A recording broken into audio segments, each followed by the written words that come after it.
เป็ดเด้อพี่น้องเป็นกินสุดท้ายปีเก่าตอนรับปีใหม่เนาะก็ประมาณนี้ตั้งกินไปพอบ่เฮ็ดอันนี้นี่ตีนไปรถเลยโอ้ยลูกกุบพูดเด้ลูกบ่ต้องเฮ็ดจังนั้นเลยลูกดื้อนี่ลูกนะแหนมาเลย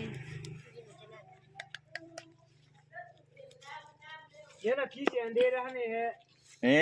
พี่น้องอันนี้กาซีเมนต์ก้อยพี่น้องก้อยป้าพี่น้องเอ้ยก้อยปลาดิบกาปลาสดมาแต่ตลาดนี่ปลาลูๆโดยเฉพาะโอ้อันนี้เป็นเครื่องปรุงมันบ่ตอนนั้นเมนูมีจักเมนูเนาะเฮ็ดจังได๋ปลาหั่นค่อยจัดการ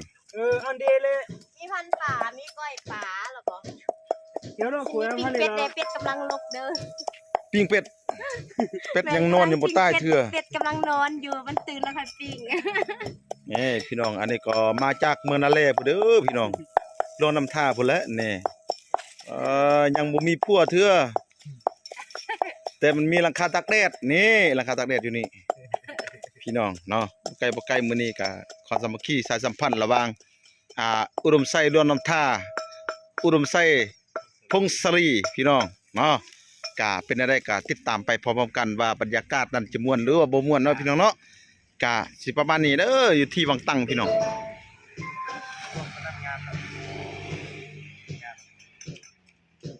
เอาล่ะพี่น้องกะสิทำการปิ้งแล้วพี่น้องเนาะอันนี้ก็คือปิ้งเป็ดเด้อพี่น้องส่งท้ายปีเก่าเนาะส่งท้ายปีเก่าต้อนรับปีใหม่พี่น้องกะสิประมาณนี้เนาะปิ้งเป็ดปิ้งปลาเนาะพี่น้องโอ้พี่น้องเนาะอันนี้ก็คืออาหารโปรดยกกันในเรียนก้าวก็ปิ้งกล้วยตัวปีอะไรกันไหนเลยใจปลาอันนี้ก็ได้ไปกินข้าวนี่พี่น้องครบหน้าครบตาพี่น้องวุ้ยสบายดีมาโยงตะแฮม อันนี้กินแนงนี่เมนูมีอย่างนี่โอ้พี่น้องพันกระปุ่นพี่น้องเอ้ยเท่ากับพูดเถื่อเนาะเสียดายกินบ่ได้เสียดายกินบ่เป็นพี่น้องอันนี้ก็คือพันกระปุ่นนั่นเองเนาะพี่น้องเนาะนี่ก็คือเจ้าโคนลงตาในอยู่นี่อันนี้เป็นเจ้าภาพพี่น้องเนาะเป็นแม่เสี่ยวเนาะพี่น้องเนาะขออนุญาตเนาะพี่น้องเนาะก็กินข้าวกินน้ำก่อนพี่น้องเนาะหลังจากนั้นค่อยเว้าค่อยว่ากันเข้าดาวก็ประมาณจักโมงก็ยังบ่ฮู้เทื่อเนาะครั้งแรกทำอิฐนะพี่น้องเดือดแป้งพี่น้องเนาะเดือดแป้งส่งท้ายปีเก่าต้อนรับปีใหม่พี่น้อง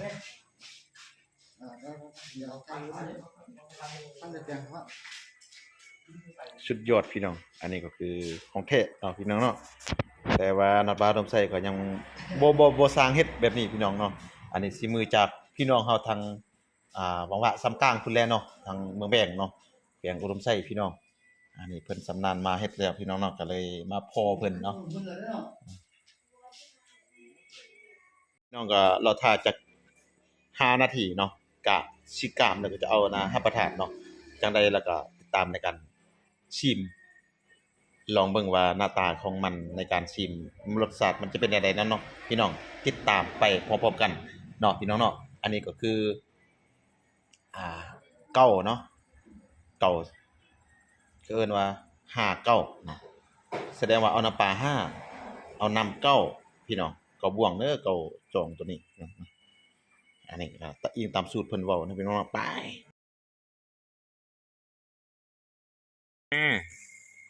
สุดๆก่อนยกเอาบึงได้ผมฟังเลยโตครับดอกลองยกมึงนี่พี่น้องความอยากม่วนเนาะความอยากม่วนอยากซื่นเพราะว่าเข้าดาวมื้อนี้บ่แม่นเข้าดาวแล้วเข้าเดือนแล้วนะพี่น้องเอ้ย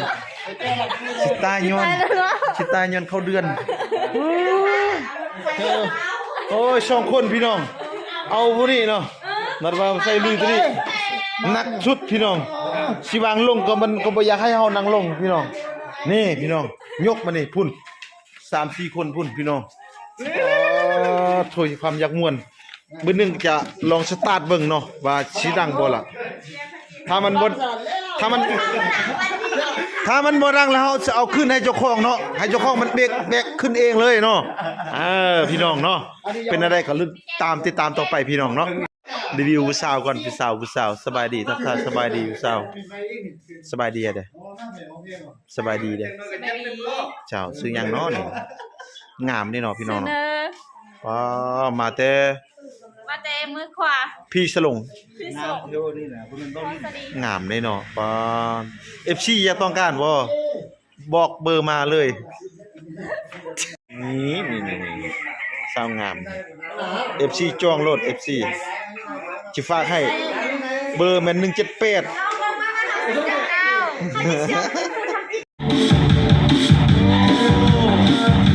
พี่น้องอันนี้มันจะนักเต็มแบบบ่นะบ่สร้างเด้บ่สร้างแต่งโตซ้ำ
เอาละพี่น้องสบายดีพี่น้องปองปายมื้อสุขคนพี่น้องสองฝั่งแต่ลาว FC ที่คิดฮอดและคิดถึงเนาะมื้อนี้มาพอกับ2น็อตบาวอุดมไสคือเก่าตามบ่ทำเคยพี่น้องเนาะว่าบ่มีหยังเนาะวันที่1เดือน1 2023ก็บ่มีหยังฝากมาตอนให้ FC แล้วก็ท่านผู้ชมทั้งหลายเนาะก็มีแต่ความอบอุ่นจากหมู่จากครูจากเล็กจากน้อยพี่น้องเนาะเพื่อเป็นการสร้างสรรค์เนาะต้อนรับปีใหม่พี่น้องเนาะก็บ่ว่าอยู่ฝั่งไทยบ่ว่าอยู่ฝั่งลาวเนาะแล้วก็เพื่อนต่างประเทศอีกเนาะก็มื้อนี้ก็เป็นมื้อสั้นวันดีเนาะประสบผลสำเร็จให้กับ FC แล้วก็ทุกๆคนเนาะที่ติดตามชมได้มาตลอดพี่น้องเนาะก็บ่มีหยังหลายเนาะพี่น้องก็มีแต่จักเล็กจักน้อยเนาะอาหารเนาะพี่น้องนี่เอาล่ะพี่น้องอันนี้ก็คือเนื้อควายเนาะซอยจุพี่น้องเอ้ยนี่ลาบเสือเนาะเป็นน่ะลาบเสือซอยจุพี่น้องเอ้ยนี่โอ้พี่น้องหอมพี่น้องนี่ชิมมือโจนอยู่นี่พี่น้อง สีบันเทพ ชิมมือบันเทิงเพิ่นเคยกินแบบนี้พี่น้องเพิ่นว่าป้าแซ่บเพิ่นว่าจักเป็นอะไรนั่นเฮาจะลองกันเนาะบ่เคยกินเนาะสงไทยแต่ว่ามื้อนี้ก็ว่าถือว่าปีใหม่ฟ้าใหม่แล้วพี่น้องเนาะ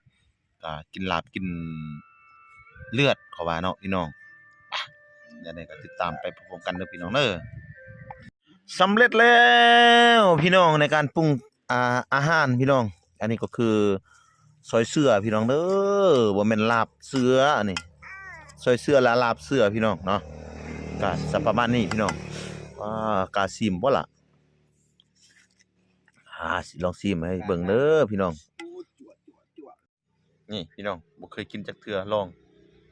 มื้อนี้เนาะวันที่1เดือน1ปี2023พี่น้องบ่เคยเห็นบ่เคยเปิดจักเทื่อลองมื้อนี้พี่น้องเนาะสดๆร้อนๆ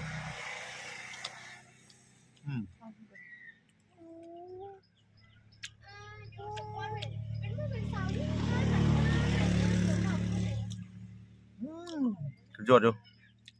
ที่มือนี่บ่แม่นน้อยๆนี่เนาะพี่น้องแต่บ้านนี่บ้านเขานี่ก็บ่ใช่ นี่พี่น้องถูกนี่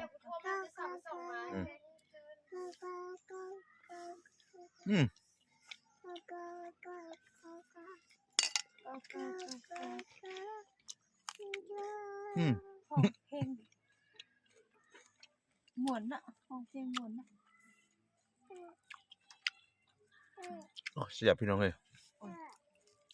ที่มือเขานี่บ่แม่นน้อยๆนะมาแต่อุดมไส้พุ่นพี่น้อง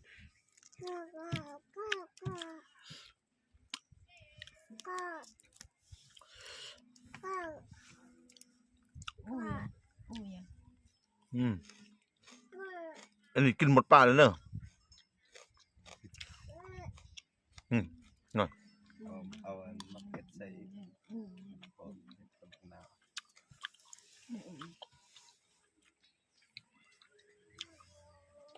รู้สึกโอเคพี่น้องไปพี่น้องจังได้แล้วติดตามในการกินข้าวสามัคคีพร้อมๆกันหลายๆคนพี่น้องเนาะตอนนี้มันลักษณะชิมรสชาติมันจะเป็นยังไงนั่นพุ่นพี่น้องชิมือพุ่นนั่งเทิงพุ่นน่ะพุ่นปลาโท2 นิ้วพุ่นเนาะพี่น้องเนาะไป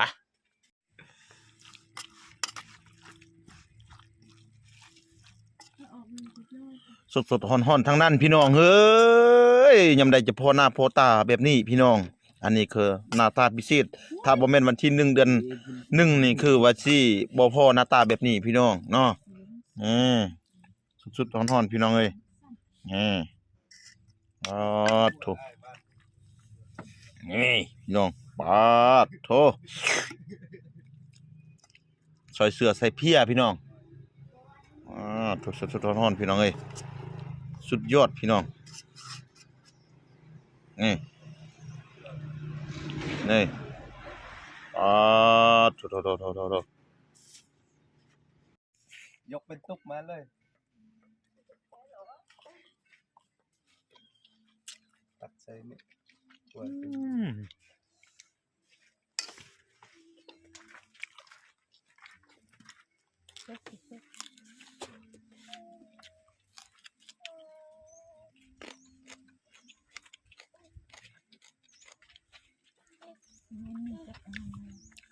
โอ้ยลูกพ่อ เก่ง เอ้า ลุกเลยเก่งแท้